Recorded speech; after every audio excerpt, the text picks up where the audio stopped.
사랑하는 성도 여러분, 여러분하고 옆에 분하고 한번 인사하겠습니다. 어떻게 인사하냐면, 당신은 하나님의 걸작품입니다. 걸작품 맞으시지요? 아니신가요? 뒤에 분 물어보고, 행복하십시오.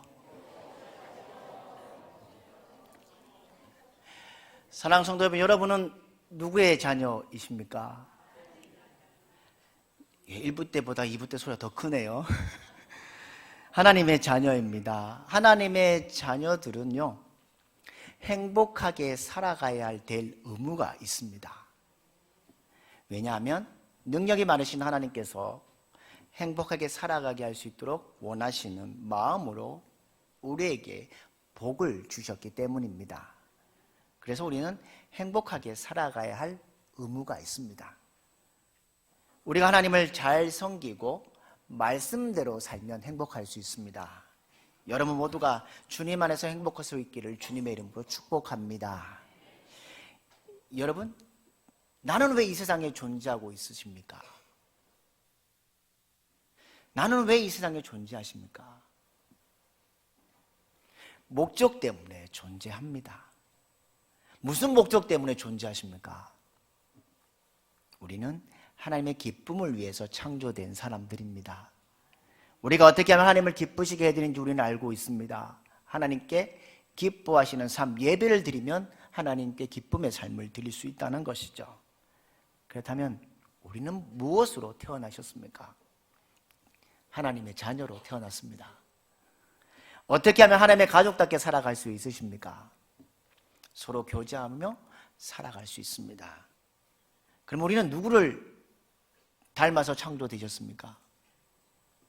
그리스도를 닮도록 창조되셨습니다. 지난주 로마서 12장 5절에 이렇게 말씀합니다. 이와 같이 우리 많은 사람이 그리스도 안에서 한 몸이 되어 서로 지체가 되었니라고 말씀합니다. 이 세상의 모든 사람들이요, 목적이 필요합니다. 특별히 우리의 인생의 목적은 하나님을 목적을 찾아가는 것이 우리의 인생의 모습입니다. 그게 바로 목적이 이끄는 삶이겠지요. 우리는 첫 번째 우리가 기억하면 한 번 더 생각해 봅니다. 우리는 하나님이 기뻐하시는 삶을 살았습니다 라고 고백합니다. 그리고 지난주에는 우리는 하나님의 가족에 대해서 나눴습니다. 지난주 가족 생각나십니까? 당장 가족이 안 될지라도, 없을지라도 뭐 하라고 말씀을 드렸습니까? 서로 나누고 사랑하고 교제하라고 말씀합니다. 오늘 우리가 세 번째 목적에 대해서 보려고 합니다. 로마서 8장 29절에 이렇게 말씀합니다. 우리 로마서 8장 29절 말씀을 같이 한번 읽도록 하겠습니다. 같이 읽겠습니다. 시작. 하나님이 미리 아신 자들을 또한 그 아들의 형상을 본받게 하기 위하여 미리 정하셨으니 이는 그로 많은 형제 중에서 맏아들이 되게 하려 하심이니라. 아멘. 여기에 아들의 형상을 본받는 것, 즉 예수님을 닮아가는 겁니다. 예수님과 같이 된다는 겁니다. 이것이 우리의 목적이 되어야 된다는 겁니다. 에베소 4장 15절에 이렇게 말합니다. 오직 사랑 안에서 참된 것을 하여 범사의 그에까지 자랄지라 그는 머리니 곧 그리스도라 라고 말씀하고 있습니다. 여러분, 여기서 자란다는 말은 무엇일까요? 바로 예수님과 같이 된다는 겁니다. 하나님은 여러분이 성장하기를 원하십니다. 여러분의 자녀들을 한번 키우실 때 생각해 보십시오. 여러분의 자녀들이 어릴 때 귀여우셨잖아요. 이 귀여움을 그냥 자라지 않으면 어떻게 될까요? 가만히 그냥 자라지 않고 있으면 귀여워서 좋을까요? 아니면 자라지 않으면 걱정이 되십니까? 자라지 않으면 계속 멈춰 있으면 비극이라는 것이죠. 인간은 성숙해야 합니다. 하나님의 생각과 가치를 받아들이고 성장하는 것이 바로 믿음의 자녀들이라는 겁니다. 바로 목적 있는 세 번째 삶은 그리스도를 닮아가는 겁니다. 누구를 닮아가야 될까요? 예수님이 우리의 모델입니다. 그런데 이것은 하룻밤에 이루어지십니까? 어느 날 갑자기 예수님처럼 될 수 있으십니까? 이것은 가정이 필요합니다. 우리의 인생 전체가 노력이 필요할 때도 있습니다. 바로 이 과정을 훈련, 배움, 교육이라고 말합니다. 한번 생각해 보십시오. 여러분 매년 새해를 맞이하면 어떤 말씀들을 많이 하십니까? 새해 복 많이 받으세요 말고 많이 하는 말씀들이 무엇입니까? 새롭게 되자, 변화가 되자 라고, 그리고 변해야 산다 라고 얘기하는 사람들이 있습니다. 특별히요, 우리나라 대표적인 기업의 회장님이 시무식에 이렇게 말했습니다. 21세기 디지털 시대를 맞아 안팎으로 밀려오는 변화의 파고는 높아질 것이고 그 속에 영원한 1등은 존재하지 않는다라고 말했습니다. 시대적 변화에 대응하지 않으면 도태한다는 경고의 말입니다. 정말이지 변화해야 하지만 안 되는 것이 절박한 마음속에 있습니다. 그래서 우리는 변화하기 위해서 뭘 해야 될까요? 결심을 해야 합니다. 사랑하는 성도 여러분, 변하지 않으면 발전이 없습니다. 변하지 않으면 우리의 인생은 그냥 그 상황 속에 멈춰 있다는 것이죠. 그런데 한번 예를 들어볼까요? 여러분들 변하는 게 쉬우십니까? 우리의 가진 것 무엇 하나 바꾸는 거 쉬우십니까? 예를 한번 들어볼까요? 밥 먹는 습관 한 가지 변하기 쉬우신가요? 변하기 힘듭니다. 우리 정건희 만수사님, 남자 집사님들 잘 보십시오. 여러분들 집에 퇴근하시면 양말을 벗는 습관 한번 보십시오. 그 습관이 하루속히 바뀌어지십니까? 안 바뀝니다. 말 습관도 하루 만에 변하지 않습니다. 변하기 위해서는 뭐가 필요할까요? 비싼 대가를 지불해야 합니다. 변화는 처절한 몸부림 속에 변화가 있습니다. 대부분의 사람들은 새로운 결심을 하지요. 우리가 많이 쓰는 사자성어 가운데 작심삼일, 새해가 되면 이렇게 해야지, 이렇게 바뀌어야지 하는데 3일이 되기 전에 안 이루어지고 결심도 3일을 벗어나지 못합니다. 그래서 많은 사람들이 이렇게 말합니다. 그러면 이렇게 하면 되지 않겠냐? 3일에 한 번씩 결심하면 되지 않겠냐? 또 어떤 사람은 날마다 새롭게 결심하고 결심하면 되지 않겠느냐 말합니다. 사실 우리 그리스도인들은요, 매일매일 삶의 새로운 삶을 결심해야 합니다. 매일매일 하나님을 만나는 예배의 삶, 성경을 읽고 말씀을 묵상하고 그 가운데 변화의 삶이 있어야 된다는 겁니다. 정광호 씨가 쓴 책 가운데 시옥 경영 우원이라는 책이 있습니다. 거기에 보면요, 한 조류 동물을 얘기합니다. 조류가 뭐가 있냐면 솔개라는 조류가 있다고 되어 있습니다. 여러분, 솔개가요 몇 년을 사시는 줄 아십니까? 40년을 산다고 합니다. 근데 어떤 건 70년을 산다고 합니다. 왜 40년을 살고 70년을 살까? 그 차이점이 무엇일까? 그 책에는 다시 새로워지느냐 새로워지지 않느냐라는 글로 되어 있습니다. 보통 솔개가 40년을 살면요, 부리도 길게 자라고요, 깃털도 덮여 있고요, 두꺼워져서 날개가 무거워서 날지 못한다고 합니다. 그래서 날아가야 되는데 날아가는 것이 마음에 벅차 있습니다. 그리고 엎친 데 덮친 격으로 발톱도 길게 자라져 있다는 겁니다. 그런데 그 솔개가요 6개월 동안 무슨 일을 하냐면 새롭게 바뀌는 과정을 선택합니다. 어떤 과정을 하냐면요, 부리로 바위를 쪼개면서요 새로운 부리가 돋아나게 만든다는 겁니다. 그리고 이 날카로워진 부리 가지고 뭐 하냐면 길게 되어 있는 발톱을 하나씩 뽑아낸다는 겁니다. 그리고 그 부리로 또 뭐 하냐면 깃털을 하나씩 뽑아낸다는 겁니다. 무거운 깃털을 뜯어낸다는 겁니다. 그러면 어떻게 될까요? 발가락도 새로운 곳으로 바뀌고 털도 부드럽게 나온다는 겁니다. 이렇게 새로워진 솔개는 30년을 더 수명을 사는 솔개도 있다는 겁니다. 우리 신앙생활은 어떤 것이었을까요? 주님이 기뻐하시는 영적 성숙은, 변화는 몸부림이 필요하다는 겁니다. 변화가 필요하다는 겁니다. 어떤 노력이 필요하다는 겁니다. 여러분이 2024년을 시작했습니다. 지금 6월을 맞이합니다. 여러분 한번 보십시오. 변화의 고통을 겪지 않은 사람들이 이렇게 말하는 사람들이 있습니다. 주님, 올해도 저는 변한 게 별로 없습니다 라고 말하는 사람들이 있습니다. 또 연말이 돼서 변하지 않으면 별로 한 것이 없습니다라고 하나님께 말씀드리겠습니까? 우리는 신길전처럼 일어나야 합니다. 고통의 대가가 지불될지라도 변화의 몸부림을 시작해야 합니다. 나태해질 때마다 정신이 번쩍 뜨게 하는 주님의 경고의 말씀을 새기며 살아가야 합니다. 요한계시록에 보면요, 2장과 3장에 보면 소아시아 7교회가 나옵니다. 에베소 교회, 서모나 교회, 두아디라 교회, 버가모 교회, 빌라델비아 교회,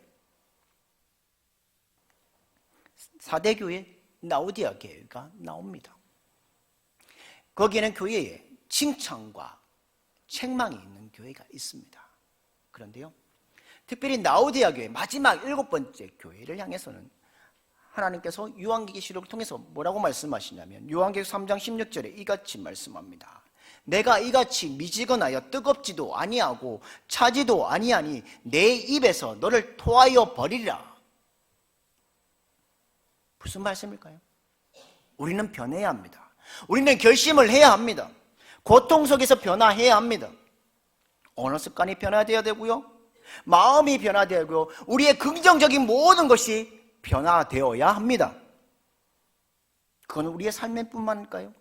가정에서도 변화되어야 합니다. 많은 아이들이 이렇게 대답하면 좋겠죠. 우리 아빠가 변했어. 남편들은 내 아내가 달라졌네. 또 아내들은 영원히 바뀌지 않는 내 남편이 바뀌었네. 이런 말들을 들어야 하지 않겠습니까?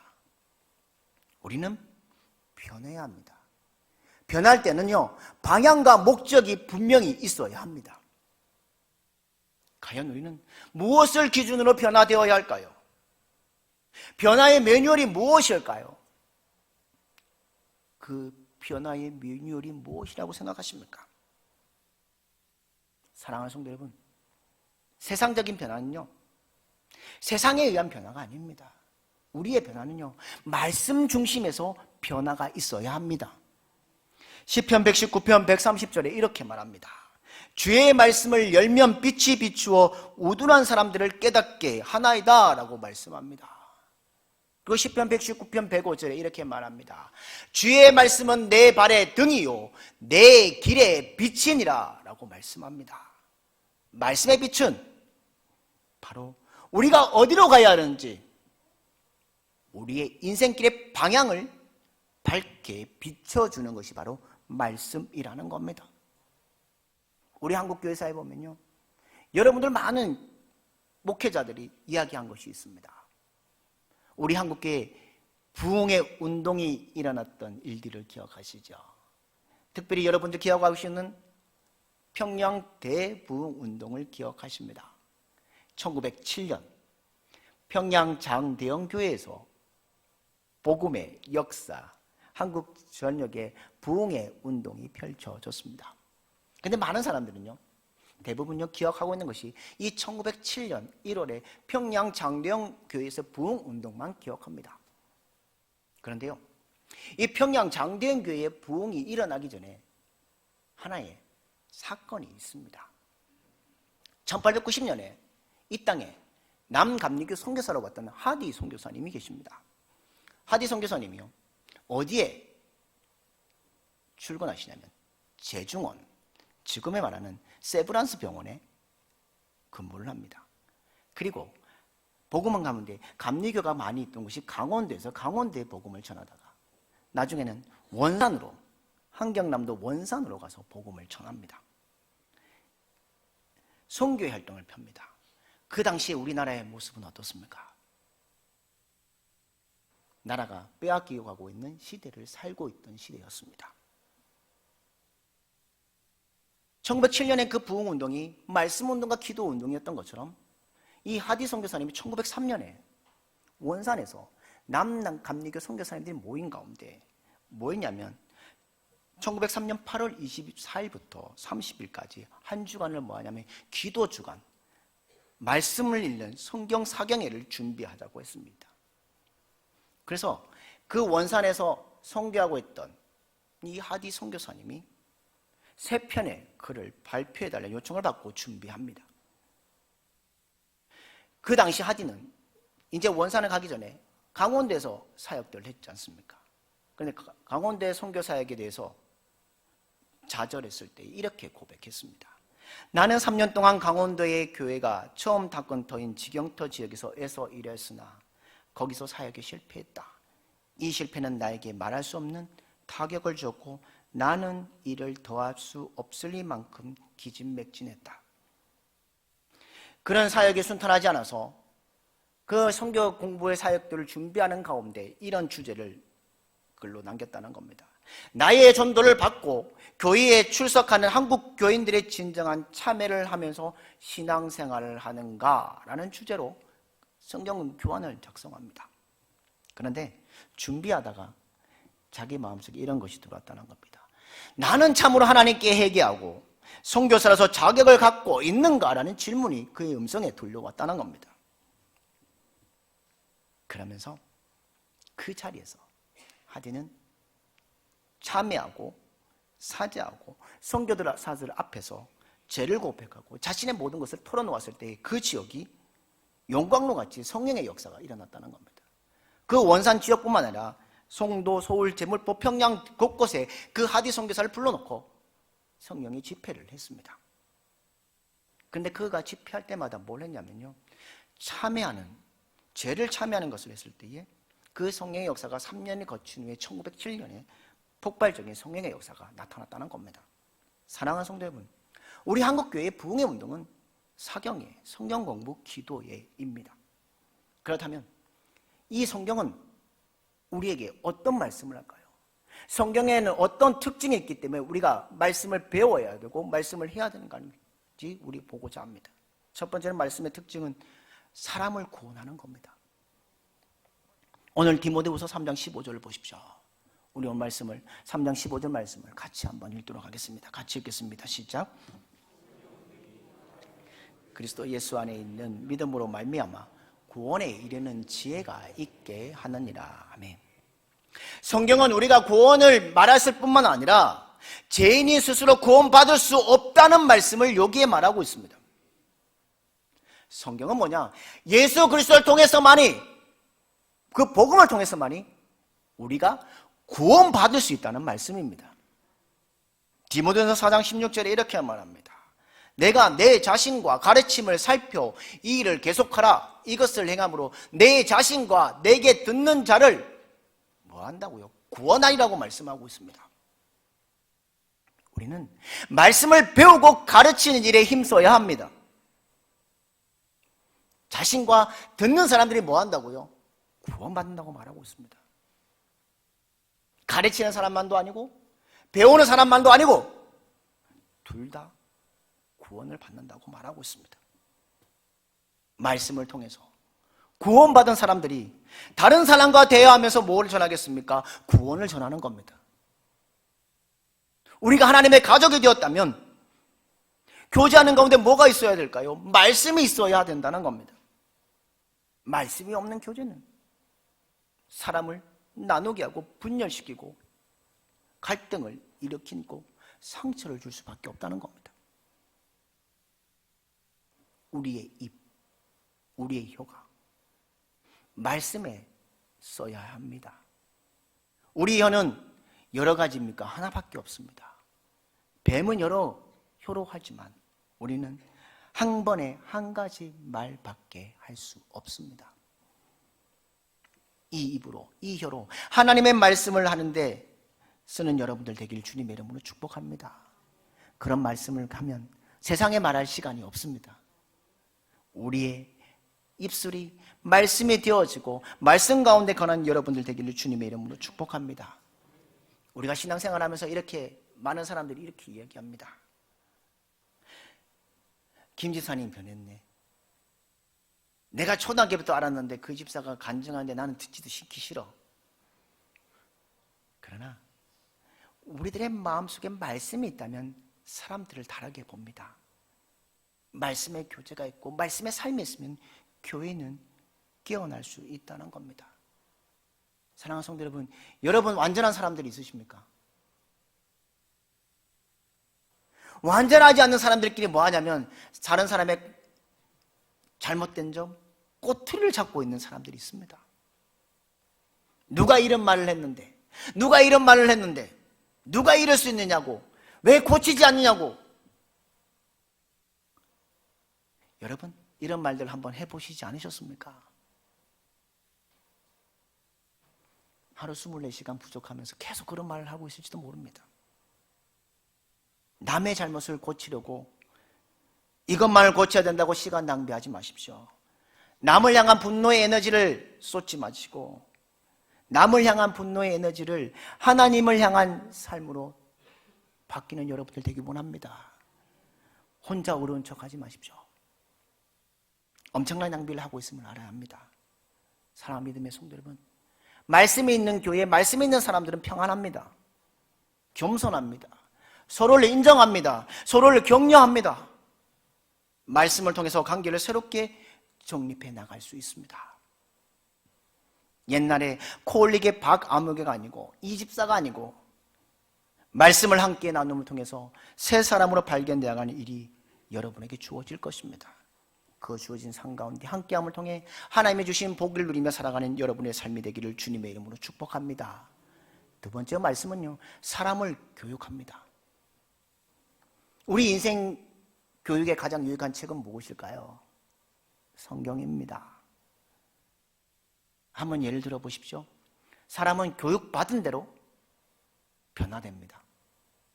오늘 디모데후서 3장 16절을 보십시오. 오늘 디모데후서 3장 16절 말씀을 우리 한번 같이 읽도록 하겠습니다. 같이 읽겠습니다. 시작. 모든 성경은 하나님의 감동으로 된 것으로 교훈과 책망과 바르게 함과 의로 교육하기에 유익하니. 아멘. 여러분, 법학을 배운 사람들은 뭐가 됩니까? 판사가 되고 검사가 되고 변호사가 되고 법률가가 됩니다. 여러분, 연기 교육을 받은 사람들은 어떻게 됩니까? 연기자가 됩니다. 하나님 말씀으로 교육받은 사람들은 어떤 사람이 될까요? 하나님의 사람이 됩니다. 성경은 옳은 것과 바르게 함과 옳게 사는 법을 가르쳐주는 유익한 책이라고 오늘 말씀하고 있습니다. 사랑하는 성도 여러분, 여러분은 말씀으로 교훈 받으셨습니까? 말씀으로 책망을 받으셨습니까? 말씀으로 바르게 고치심을 받으셨습니까? 정말로 말씀을 통해서 고치고 교육받고 계십니까? 아니면 하나님을 가르치십니까? 어떤 사람들은 하나님 말씀 배우려 하지 않습니다. 하나님을 판단하고 가르치는 사람들이 있습니다. 그래서 전도로 나가면 세상 사람들이 성경에 대해서 더 많이 압니다. 그러면서 이렇게 이야기하는 사람도 있습니다. 구약의 하나님은 잔인하신 하나님이다. 왜 사람들을 죽이느냐고 얘기합니다. 그리고 왜 전능하신 하나님이면 구원하면 되지 왜 아들을 이 땅에 보내서 십자가에 죽게 하냐고 얘기하는 사람들이 있습니다. 사랑하는 성도 여러분, 배우는 자는요, 말씀을 통해서 배우는 자가 되어야 합니다. 말씀을 통해서 교육받으면 말씀 앞에 뭐 하게 되냐면 겸손할 수 있습니다. 아, 이 말씀은 맞아. 아, 이 말씀은 이건 아닌데. 이런 생각하지 않습니다. 여러분, 말씀은 내가 판단하는 것이 아닙니다. 말씀이 나를 판단하게 합니다. 하나님, 이 말씀 제가 이해가 안 됩니다. 성령님의 도우심으로 나를 이해해 주십시오라고 기도할 수 있다는 겁니다. 말씀이 나를 판단하고 말씀의 빛 아래 내가 있는 것을 기억하는 여러분들 되기를 주님의 이름으로 축복합니다. 여러분 가운데 위장이 좀 일부분만 수용하고 일부분 거부하는 사람들이 있을 수도 있습니다. 그런데 그것이 그대로 배출되면 어떻게 됩니까? 이상이 생기지요. 소화불량에 설사의 복통에 대한 사고도 일어납니다. 만약 한번 여러분 예를 한번 들어보십시오. 제 위장에 탄수화물만 흡수되고 모든 성분이 다 배출된다고 한번 생각해 보십시오. 여러분 제 건강은 어떨까요? 그리고 제가 화장실 몇 번이나 가겠습니까? 우리가 음식을 먹을 때에 그 모든 성분들을 흡수합니다. 모든 음식의 성분을 잘 흡수해야만이 건강할 수 있습니다. 이거는 바로 우리의 하나님이 주신 말씀에 대한 수용성입니다. 말씀을 그냥 그대로 수용하면, 교육받으면 우리는 행복한 목적의 삶을 살아갈 수 있다는 겁니다. 스펀지가 물을 흡수하듯이요.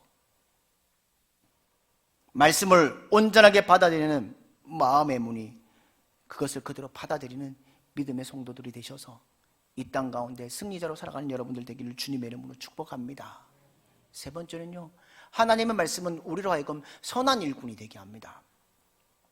성경은 우리가 봉사하고 무장시키게 준비하는 것이 바로 말씀입니다. 선한 일꾼이 되게 합니다. 어떨 때 선한 일꾼이 되느냐? 말씀을 배울 때 선한 일꾼이 됩니다. 오늘 본문 디모데후서 3장 17절을 보십시오. 3장 17절 말씀을 우리 한번 같이 읽도록 하겠습니다. 같이 읽겠습니다. 시작. 하나님의 사람으로 온전케 하며 모든 선한 일을 행할 능력을 갖추게 하려 함이라. 아멘. 여기에 이는 무엇일까요? 성경입니다. 말씀입니다. 이 말씀은 모든 선한 일을 위한 일꾼들을 준비시키는 것이라고 말합니다. 성경 말씀에 빠져 없는 선행은 참 공허한 선행입니다. 사랑하는 성도 여러분, 여러분 봉사하다가 왜 허탈해지십니까? 그때가 있습니다. 그 안에 말씀이 없을 때입니다. 말씀이 살아 움직일 때 절대 공허하지 않습니다. 다른 사람에게 섭섭할 때가 있으십니까? 분명히 내 안에 영적 에너지가 없다는 겁니다.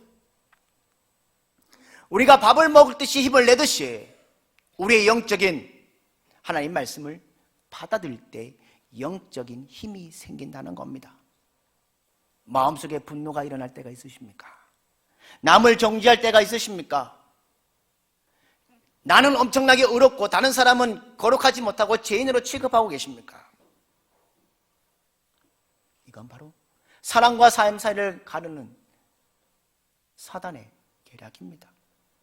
그러므로 우리는 영적인 힘을 어디로부터 받아야 합니까? 하나님 말씀으로부터 받아야 합니다. 사람으로부터 받을 수가 없다는 겁니다. 그래서 성경을 배우고 그 말씀에 순종하며 하나님의 사람으로 온전해지며 선을 행하라고, 그래서 성경을 배우고 교육하라고 말합니다. 디모데전서 4장 6절 말씀을 세 번역으로 제가 읽어드리겠습니다. 그대가 이런 교훈으로 형제 자매를 깨우치면 그대는 믿음의 말씀과 그대가 지금까지 쫓아온 좋은 교훈으로 양육을 받아서 그리스도 예수의 좋은 일꾼이 될 것입니다. 여기에 예수님의 일꾼이 된 두 가지 조건이 있습니다. 예수님의 교훈을 따르면 예수님의 좋은 일꾼이 됩니다.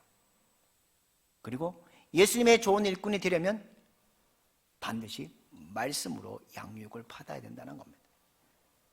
그리고 이 선한 일꾼은 말씀으로 훈련되지만 또 선한 일꾼은 어떻게 하면 될까요? 말씀을 잘 가르치는 것이 또한 일꾼입니다. 여러분, 세상의 교훈을 따르면 누구의 일꾼이 될까요? 세상의 일꾼이 됩니다. 여러분, 마르크스의 사상을 따라가면 마르크스의 사상을 따르는 사람들입니다. 그런데 예수님의 교훈을 따라가면 우리는 누구의 일꾼이 됩니까? 예수님의 일꾼이 됩니다. 내가 말씀을 따라 변화되겠다는 결단이 있어야 합니다. 우리가 그 앞으로 나아가야 된다는 겁니다. 아까 설교를 시작하면서 한 책을 이야기했죠. 40년 된 솔개가 자기의 부리를 뽑고 발톱을 뽑고 깃털을 뽑을 때 새로워진 30년을 더 살 수 있듯이, 그리고 솔개가 몸을 가볍게 공중으로 올라가듯이 우리의 새로운 상황 속에 힘차게 날아오르려면 말씀의 능력이 우리 가운데 있어야 합니다. 그럴 때 우리는 하나님이 주신 그 길을 걸어갈 수 있다는 겁니다. 성경에요, 시편 119편을 보면 성경에서 가장 긴 절이 들어 있습니다. 거기에 보면 말씀을 읽을 때 어떤 기도를 해야 하는지를 말해줍니다. 7가지 기도의 방법을 말해줍니다. 첫 번째는 하나님, 내 마음이 당신을 향해 커지게 해주십시오. 두 번째는 지금 읽는 것을 이해하도록 도와주십시오. 세 번째는 당신의 말씀을 지키는데 게으르지 않게 해주십시오. 네 번째로는 내 인생의 길에 당신의 빛을 비추어 주십시오.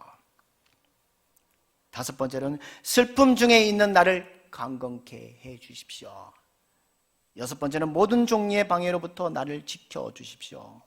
그리고 당신의 약속을 지켜 주십시오. 사랑하는 성도 여러분, 간절한 마음으로 말씀 앞에 나가는 여러분들 되기 원합니다. 신학자, 목회자였던 존 파이어 목사님이 이런 말을 했습니다. 매일 하나님의 말씀을 온유한 마음으로 받아들여라. 그것이 바로 매일 성경 속에 사는 것이다. 성경을 호흡하라. 그러면 월요일에서 수요일까지 그 호흡을 참으려고 하지 마라. 매일 호흡해야 한다. 하나님의 말씀을 받는 놀라운 능력을 체험하라. 겸손으로 말씀 앞에 기뻐하라. 그리고 더 큰 기쁨과 깨달음을 위해 기도하라. 어떻게 말씀을 들어야 할지 주의를 기울여라. 그리고 한 페이지 한 페이지 속에 나오는 하나님의 말씀 속에 인생을 살아가라고 말하고 있습니다. 사랑하는 성도 여러분, 우리가 한평생을 살아가며 하나님 말씀에 배우는 삶을 얼마나 사셨습니까? 하나님 말씀을 위해 시간과 노력과 훈련을 얼마나 하셨습니까? 우리는 말씀의 시간과 노력과 훈련을 통해서 승리할 수 있습니다. 말씀을 통해서 우리의 인생의 모든 관계들이 회복되고 새롭게 변화될 것입니다. 부정적인 관계가 아니라 만나는 영혼에게 힘을 주는 관계로, 영적인 관계로, 생명을 살리는 관계로 바뀌게 될 것입니다. 2주 전부터 12명이 지금 1:1 제자 양육을 시작하고 있습니다. 그 1:1 제자 양육 16조를 교육을 받습니다.